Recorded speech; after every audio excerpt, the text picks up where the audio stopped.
Anthony, começar conhecendo melhor você. Queria saber quem é o Anthony fora do campo, fora do futebol, fora do estádio. Me conta um pouquinho sobre você. Quem é o Anthony pessoa, para quem só conhece o jogador? Cara, um Anthony muito tranquilo, um Anthony muito família. Gosto de estar muito com os meus filhos, com a minha esposa em casa, ali jogando carta com os amigos também. Agora aqui em casa tem também uma cesta de basquete, a gente sempre fica brincando ali. Então, o Anthony fora do futebol é um Anthony que se desliga também do futebol, tenta sempre tá descontraindo, tá sempre aí como eu disse, com a família, brincando com os meus filhos, que para mim é o bem mais especial que eu tenho. Sobre isso de família, você sempre se orgulhou muito de falar de onde você veio, do Inferninho, que você saiu de lá, você se criou lá, sua família lá, amigos lá, que você sempre retorna. Queria saber como é que é a sua relação com esse lugar tão especial para você, como foi crescer lá no Inferninho e se desenvolver não só como atleta, mas também como pessoa nesse lugar. Para mim é muito especial. Eu falo de boca cheia, com muito orgulho sempre da favela, da onde eu fui criado e nascido ali no Inferninho, onde eu aprendi muita coisa, onde eu me tornei o homem que eu sou hoje, o jogador que eu sou hoje. Eu devo muito àquele lugar. Então, todas as vezes que eu tenho a oportunidade de falar, eu falo com muito orgulho, porque para mim é um lugar muito especial, um lugar que eu levo pro resto da minha vida. E sempre quando eu tô de férias, eu tenho tempo, eu sempre tento estar em contato com o lugar, sempre estar em contato com o lugar, porque é importante para mim. Eu sempre falo que a favela para mim é um combustível. Sempre quando eu vou, eu me sinto um Anthony menino e isso recarrega minhas energias. Tem ainda família lá, amigos lá, gente que você... Tenho muitos amigos, tenho algumas pessoas da família assim, inclusive estou sempre em contato com um amigo que vive lá, que é um dos meus melhores amigos desde a infância, então é um lugar, como eu disse, que eu nunca quero perder esse contato. E como que essa origem humilde te moldou? Não só, de novo, não só como jogador, mas também como pessoa. A importância disso no seu... Para mim foi fundamental. Na verdade, me ensinou a ser corajoso. Apesar das dificuldades, apesar dos momentos difíceis que eu vivi ali, eu enfrentava com um sorriso no rosto. E trazendo para o dia de hoje, isso me faz ir de frente. Quando me dá medo, me ensina a ter mais coragem. Onde quando está difícil, me ensina a ver que eu posso vencer. Então, o lado da favela me ensinou muito isso, a ser o Anthony persistente, o Anthony corajoso que eu sou. E quando você estava lá, quando você era menino, qual que era o seu jogador assim que você mais admirava, o seu ídolo? Não necessariamente um cara que você só admirava muito, mas também que você se inspirou para se tornar esse jogador driblador, que parte para cima, alguém que te influenciou no seu também estilo de jogo? Na verdade, tinha muitos jogadores, mas o meu irmão, inclusive, ele jogou um pouco e parou, hoje ele é meu agente. Então, a minha maior referência sempre foi o meu irmão, porque ele que começou com os dribles e eu me inspirava muito nele. Então, o meu irmão acho que é a pessoa que me incentivou muito a eu estar vivendo tudo que eu estou vivendo hoje. Eu lembro de você ter falado em algumas entrevistas também sobre Ronaldinho, Neymar, sim, sempre dele. via, mas acho que a maior referência, assim, se for ver do contexto da história, de tudo que eu vivi ali, foi o meu irmão que me levava, que me ensinava os dribles, que inclusive me ensinou o giro. Então, é uma pessoa que é uma referência para mim, não só como nesse papel, mas como pessoa, como homem que se tornou também. Mas claro que jogadores eu via assim, Ronaldinho, via Neymar, via muitos jogadores. Antony, você se consolidou hoje em dia como um ícone do Betis, talvez até dá para chamar de ídolo, muito querido pela torcida, muito identificado. Qual que é a importância do Betis na sua carreira? Muito importante, sempre, cada dia que eu acordo eu vejo que eu tomei a melhor decisão para mim, que eu frisei muito a minha felicidade. Então aqui eu me encontrei. Passei alguns anos, vamos se dizer, longe de mim. Eu precisava me encontrar de novo, precisava estar feliz, precisava sorrir para as coisas fluírem. Então, estando feliz para mim foi fundamental, foi muito importante. E o Betis para mim significa muito. Não vou dizer um ídolo ainda, mas eu quero fazer história sim, quero continuar fazendo as coisas bem aqui, porque foi um clube que me recebeu de portas abertas. O carinho de todo mundo aqui para mim foi muito importante. Então eu só estou retribuindo todo esse carinho. Você falou não ídolo ainda. O que falta para ser um ídolo aqui? Eu acho que é muito cedo para falar. Como eu disse também, eu sou muito grato ao carinho de todos os torcedores, não só torcedores, mas todos os funcionários do clube também. Todos sabem o carinho que eu tenho pelas pessoas aqui, como que eu Eu chego, eu sempre estou sorrindo, trato todo mundo bem, todo mundo me trata super bem. Pouco tempo, tenho 1 ano e pouquinho aqui ainda, tenho muito ainda que viver, muito que aprender, mas amém que eu possa se tornar um ídolo desse clube. E me conta um pouco como é que foi esse processo de volta para o Betis, porque você vem do United para cá, acaba o empréstimo. O que você pensava? Você queria só o Betis? Você pensou em ficar no United, de brigar por espaço? Chegou a pensar em talvez ir para outros clubes? Como que foi esse processo de você retornar ao Betis depois desse período de empréstimo definitivo, né? Foi pouco tempo aqui de empréstimo, mas o pouco tempo que eu vivi aqui, para mim, foi incrível. Como eu disse, primeiro por me encontrar comigo e não só eu estar bem, mas a minha família. Eu vi o meu próprio filho muito feliz nesse lugar, isso me tocou muito.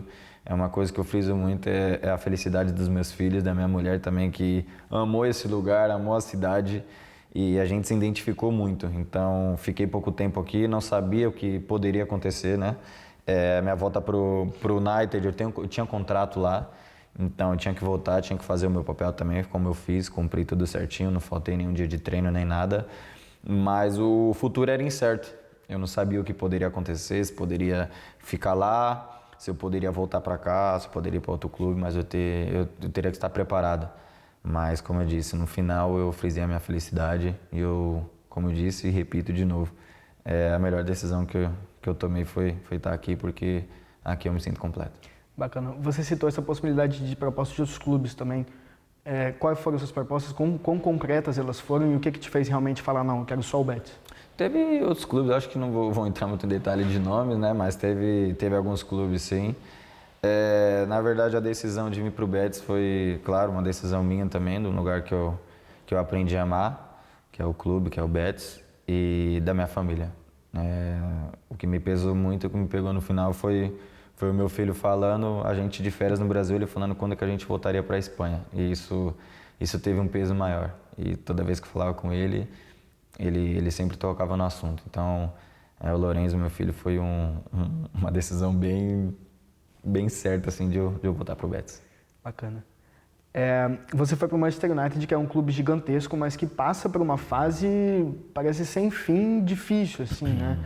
O que faltou para dar certo é uma palavra complicada, mas o que faltou para as coisas funcionarem lá, tanto para você pessoalmente, quanto coletivamente para o elenco que tinha ali? Olha, o United é um grande clube que eu sou muito grato, né, por tudo que eu vivi ali, os momentos bons que eu vivi também, não vivi só momentos ruins, mas sou grato por ambas as partes, o bom e o ruim, porque o bom vai ficar marcado pro resto da minha vida e o ruim foi o que me fez uma pessoa mais madura, uma pessoa hoje mais forte, vamos dizer assim. Claro, eu tenho minhas responsabilidades também, eu sou homem de assumir de que, quando você não está bem, quando você não está feliz, é difícil que as coisas fluem naturalmente. Eu tenho a minha parte também de responsabilidade, mas em relação ao clube, eu não vou entrar muito em detalhes, porque eu não falo nem clube, mas pessoas. Então, acho que não vale a pena. Eu vou entrar e detalhar o nome de pessoas, mas o clube em si eu sou muito grato por abrir as portas, como me receberam ali também. E o United é um clube que eu aprendi muito. Você fala naquela carta aberta publicada que você driblava desde pequeno traficantes e motoristas de ônibus na rua. Sem medo, partia para cima. Quando aconteceu talvez a gente pode colocar como polêmica daquele giro que não foi muito bem recebido, talvez ali principalmente pelos torcedores, aquele momento te deixou com alguma insegurança ou algum medo, ou você continuou mesmo, Anthony, sem medo? Se eu falar que não afetou, eu tô mentindo. Claro que afeta, né? A gente tem sentimento também. E quando eu entro no assunto de que eu tenho minhas responsabilidades, né? Tô falando agora do extra-campo, e você não tá bem, e você não fazer as coisas bem, e você tem consequência. É por isso que eu assumo a responsabilidade em relação a isso. Mas sim, me afetou muito. Inclusive, pensei sim em parar, vou dizer a verdade aqui, porque foi muito difícil, não só pelos torcedores, mas pela situação que eu passei, por ter sido e tocado num assunto de coisas que eu não fiz, porque isso não afeta só eu, isso que me doía mais, porque afetava a minha mulher, afetava meus filhos, afetava minha mãe, meu pai, meus irmãos. Como eu disse, eu tenho um sentimento. E as pessoas, infelizmente, são muito maldosas. As pessoas olham sempre o que ela vê e nem tudo que você vê é verdade. Então, mas faz parte. A crítica também ela faz parte da vida. A gente tem que estar preparado muito para ambas as partes, com elogio também, que tem que tomar cuidado, que isso pode te deixar prepotente. Isso é uma coisa que eu tomo cuidado. A crítica sempre vai ter. Então, estou acostumado com isso, mas querendo ou não me afetou sim, mas hoje me fez mais forte. Então, qualquer dificuldade que vem pela frente, eu sei lutar com as armas certas, que é sempre colocando Deus à frente de tudo. Foi a primeira vez que você teve esse pensamento de parar de jogar futebol ou isso já tinha acontecido algumas outras vezes? Olha, quando a gente vem da favela é bem complicado, porque é difícil ter oportunidade, a gente cria oportunidade. Na favela comigo foi assim. Eu sabia que tinha que ir até o final, porque precisava mudar a vida da minha família, mas acho que foi acho que foi a única vez, sim, eu acho, porque foi um assunto muito delicado, mas enfim, isso hoje eu olho e vejo que até nesses momentos mais difíceis que eu enfrentei, foi o momento que me fez o Antony muito mais maduro hoje. E apesar da fase que o United atravessa lá na Inglaterra, é um time gigante, tanto localmente quanto a nível de Europa. Olhando para trás hoje em dia, você sente uma gratidão? Qual que é o sentimento que você sente em relação à sua passagem e principalmente por ter assinado por um time tão grande do futebol mundial? O United é um dos maiores clubes do mundo. Como eu disse, eu tive a honra de jogar lá e de conquistar 2 títulos, e para mim foi muito importante também. Foi um lugar que eu aprendi muito.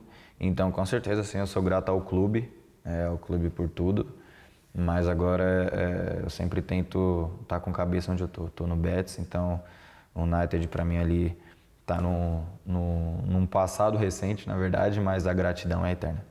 Última perguntinha sobre o United. O Michael Carrick que assumiu internamente agora e vem entregando bons resultados. É um cara identificado com o clube como jogador, passou um tempo lá também como assistente técnico, saiu um pouco do clube e depois voltou.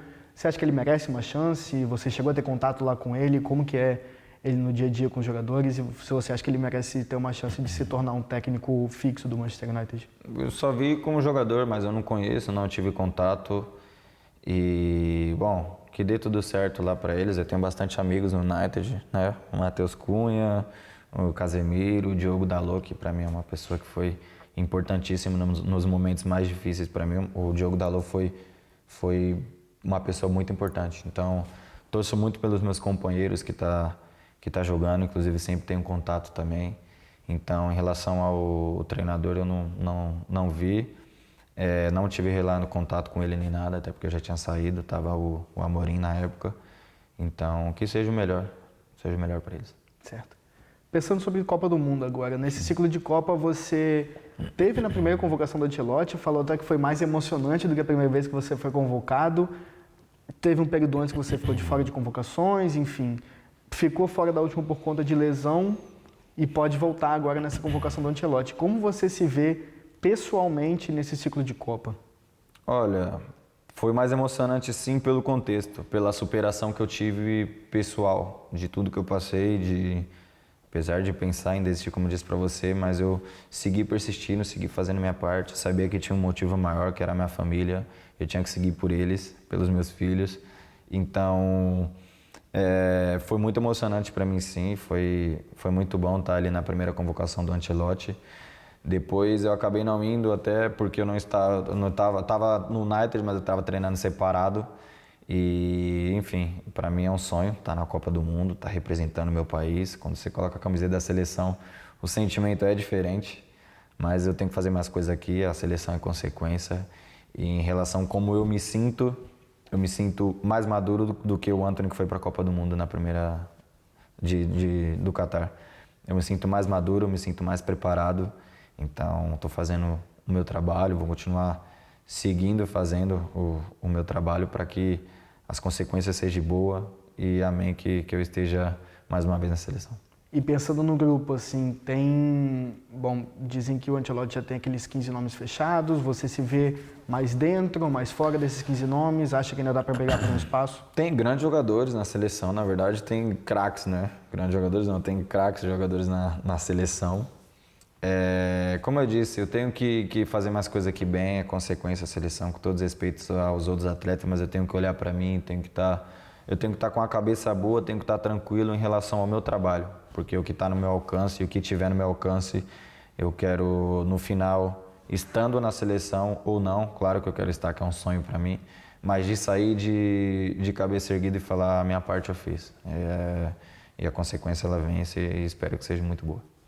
O Ancelotti é o primeiro treinador estrangeiro da história da seleção. Como que foi sua reação quando ele foi anunciado e qual que é a relação dele com os outros jogadores no dia a dia ali no CT da seleção? Existe alguma barreira linguística? Tem alguma dificuldade de entendê-lo por ele não falar português ainda fluentemente? Como que é essa relação com ele? Cara, o Ancelotti é um treinador incrível, muito vitorioso, mas além disso, como pessoa, a relação que ele tem com todos os jogadores, né? Apesar de falar um pouco português, mas sim dá para entender muito bem ele se esforça bastante, todo mundo entende ele e você ter um treinador tão vitorioso assim motiva mais os jogadores também, de você ter um cara que tem tanta história e tantos títulos assumindo a nossa seleção brasileira. Então espero que ele siga lá por muitos anos, que todos os jogadores estão muito felizes com o Ancelotti na seleção. O Ancelotti, inclusive, tem um currículo absurdo na Europa, né? Extremamente vitorioso, você mesmo citou.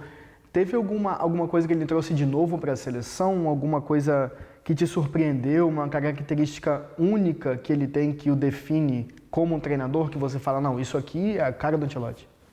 Cara, acho que pela história dele, assim, né? O Casemiro, um cara que eu tenho amizade, então sempre falo muito bem do Ancelotti também. E quando você começa a trabalhar e ter contato com o Ancelotti, você vê que é um treinador que te deixa super livre, ele te deixa muito à vontade para fazer as coisas. Ele não te proíbe, não te bloqueia de fazer nada. E isso, para nós jogadores, é muito importante, porque a confiança ela aumenta muito mais. Então, ter um treinador assim, que é tão vitorioso, mas que dê essa liberdade para você realmente botar o seu talento para fora e fazer o que você sabe é importante. Então, isso do Ancelotti não é todos os treinadores que tem isso, mas isso do Ancelotti é muito importante para todos nós jogadores. Existe muita curiosidade sobre a presença do Neymar na Copa do Mundo. Você acha que o Neymar tem que estar na lista final do Ancelotti? Cara, uma decisão do Ancelotti, né? Eu não posso entrar em detalhes, mas eu joguei com o Neymar e, para mim, sem dúvidas alguma, é o jogador mais talentoso que eu vi de perto. Faz as coisas com uma facilidade e com certeza assim, quando ele tá é diferente, até o respeito dos adversários quando o Neymar tá. Então é um cara que eu sou super fã e, bom, é uma decisão do treinador, mas eu espero que o Neymar esteja assim. Você falou que a seleção tem um monte de craque, pensando assim em elenco, chega como favorita para a Copa? Cara, é complicado falar isso, apesar de ter craques jogadores, né? A gente tem pouco tempo de trabalho com o Ancelotti, mas quando se fala de seleção brasileira e, eu tive na primeira convocação do Ancelotti, acompanhei, mesmo não estando, acompanhei jogos, você vê a evolução muito rápida da seleção brasileira. Então, quando se fala de seleção, vai sempre se falar de favorito, sim. Claro que tem outras seleções que já estão com o elenco há anos e estão juntos já. Possa ser que esteja mais entrosada, mas quando se fala de uma seleção brasileira, com certeza está entre os favoritos, sim. E quem você acha que está ali, não talvez no mesmo nível, mas que pode rivalizar com a seleção? No caso, seleções que estão também num momento muito bom, com jogadores bons? Hoje tem muitas seleções. Hoje tem, se você for ver a Copa passada, o Marrocos estava aí perto. Então, é uma seleção que é muito boa. Você vê a Argentina, que tem um elenco que está há anos trabalhando junto já. Você vê a França, você vê a Espanha, você vê, se eu for falar aqui, vou falar diversas seleções, mas a gente também, nós também, quando se fala da seleção brasileira, o respeito é muito maior. Então, a gente tem que estar aí, tem que pensar assim, porque a gente representa a seleção brasileira. O Endrick é um jogador que passa quase pelo mesmo processo que você, né? Precisava de ganhar confiança, ganhar mais minutos em outro time, sai emprestado e está tendo uma temporada incrível. Você vê o Endrick com chances de ir para a Copa do Mundo e, além disso, você teve alguma conversa com ele sobre essa questão de empréstimo, de sair de um time e ir para outro para ganhar mais minutos, sobre a importância de se sentir confiante? Cara, eu vou entrar no assunto de novo que não é uma decisão, é uma decisão do treinador, do Ancelotti. Eu não posso estar me envolvendo em convocar o Endrick ou não, porque aí acaba achando que eu estou falando não convoco, não convoco, porque esse não é o meu papel. Mas eu fico muito feliz pelo Endrick, de ele estar indo pro Leão e estar fazendo gol e estar participando. Isso é muito legal de se ver. E, bom, espero que dê tudo certo para ele, que ele continue fazendo gols, continua sendo esse menino divertido que ele é. Eu não tive contato com ele, mas tenho acompanhado e me alegro muito pelas atuações do Endrick. Ainda falando sobre jogadores de seleção, acredito que você tenha acompanhado o que aconteceu com o Vinícius Júnior na partida contra o Benfica. Você chegou a mandar alguma mensagem para ele, entrar em contato com ele, como que o Vinícius está? Ele está abalado por tudo que aconteceu? Não entrei em contato, mas é um assunto que já estressa muito, porque para mim é inadmissível você aceitar o racismo como se fosse uma coisa normal.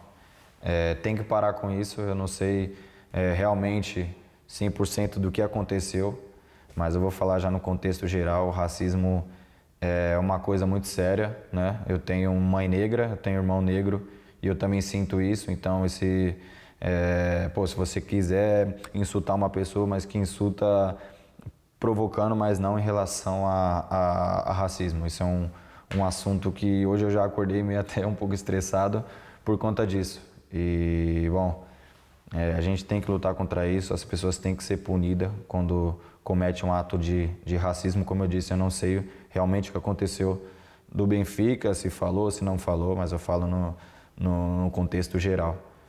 Tem que ser contra o racismo, sim, e essas pessoas têm que ser punidas. Você e o Vini, inclusive, tem uma característica em comum que vocês compartilham, que é essa coisa de ser incisivo, parte para cima, driblador.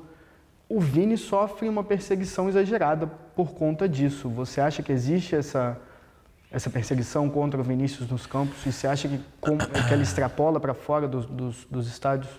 É complicado, né? Porque eu tenho essa característica também, o Vini tem. Não só o Vini, mas muitos jogadores. O Neymar passou por isso também. O Neymar, quando estava no Paris, passou por essa situação.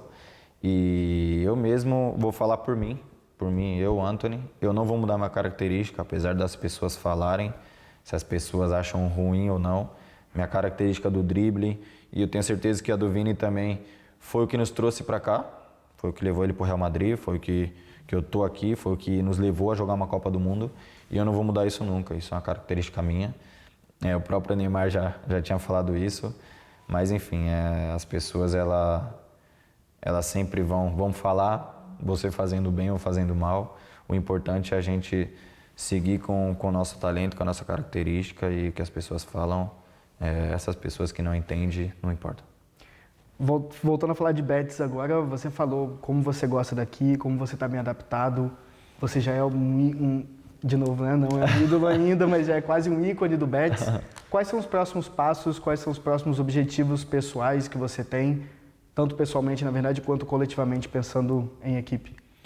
Em relação a objetivos aqui no Betis, tá brigando, né, por grandes coisas. A gente está em competições europeias, que é importante para a gente sabe da grandeza, da importância que é. Claro que é muito cedo para falar, mas a gente sonha sim de estar entre os melhores, de estar brigando por títulos, que é um sonho da gente, estar brigando pela Champions League também. Então, objetivos pessoais aqui no clube como eu disse, estar brigando ali na Champions e se Deus quiser conquistar um título que para o clube também é muito importante. Você falou isso de Champions, inclusive tem 20 anos que o Betis não vai para Champions. Existe uma ansiedade no vestiário em buscar essa vaga? Como que vocês conversam ali? Porque o Betis está bem, está encaminhado para conseguir uma colocação entre as competições europeias, mas a Champions seria realmente a cereja do bolo, né? Com certeza, né? Apesar do tempo de não ir para uma Champions League, mas a gente tem que estar juntos no vestiário, a gente não pode também se precipitar ou ser ansioso em relação a isso. A gente tem que estar junto, que é o mais importante. Então é estar com cabeça boa, estar tranquilo, porque tem muitos jogos, e fazer o nosso trabalho jogo a jogo, que, como eu disse, quando a gente faz as coisas certas, as consequências lá vêm. Tá chegando aí o derby sevilhano, né? Betis e Sevilha. Qual a sensação de jogar uma partida tão grande como essa, com tanta história? E além disso, como que você se prepara para um jogo como esse? O mais importante é estar bem fisicamente, é estar bem mentalmente? Olha, vou dizer uma das partidas mais importantes do ano, né? Pela grandeza que tem o derby. Infelizmente o derby passado eu não joguei, que a gente ganhou, graças a Deus deu tudo certo, estava lá com meus companheiros. Mas é diferente assim, a gente fica um pouco ali, na verdade, controlando a ansiedade, mas eu vou dizer mais animado, mas tem que estar com a cabeça boa também, porque a gente sabe como que é um clássico, como que é um derby. Precisa ganhar jogando dentro de casa com a nossa torcida. Então, mas a semana do derby é diferente. Nos últimos anos, o Betis vem com campanhas muito boas na La Liga e o Sevilha tem brigado para não cair, tem ficado mais entre os 10 últimos da tabela. Isso impacta na hora do jogo ou esse tipo de coisa não entra em campo? Não pode entrar em campo não, até porque derby ele é diferente, né? Então a gente não pode olhar para onde o Sevilha está e a gente está, porque é uma partida com total importância de ambas as partes, apesar de a gente estar lá brigando ali para a Champions League, o Sevilha tá passando por um momento complicado, mas a gente não pode olhar para isso não, a gente tem que encarar como um jogo importantíssimo para nós, para nossa torcida, e fazer um grande jogo. Sevilha é uma cidade um pouco única, tem um clima muito diferente das outras cidades na Espanha, é mais quente. Sim. Como que isso ajudou na sua adaptação aqui? Você se sente adaptado à cidade? Já conheceu os pontos turísticos? Alcazar, Irada, Plaza Espanha? Olha, aqui é um lugar que eu gosto muito, como eu disse, desde o primeiro dia que eu cheguei aqui. E agora por estar por mais tempo, tá mais tranquilo. É um lugar que eu curto muito, então sempre tento aproveitar bastante com a minha família. Hoje é um pouco mais difícil de estar saindo, né? É um pouco mais complicado, mas é um lugar que eu aprendi a amar assim. Eu, minha mulher e meus filhos amam esse lugar. E no futuro você pensa em uma volta ao Brasil? Tem algum time que você priorizaria e qual time que você nunca jogaria? Olha, eu não sei, o futuro só Deus sabe, mas claro, sou São Paulino desde criança, ia para a torcida organizado desde criança, então 100% minha prioridade é o São Paulo. É um clube que eu amo muito, que eu acompanho sempre que eu posso, e só existe São Paulo só para me jogar no Brasil. Tá certo, Antônio. Muito obrigado pela oportunidade de ter essa conversa. De Sevilha, Daniel Paste para o Sportnet, Sport TV.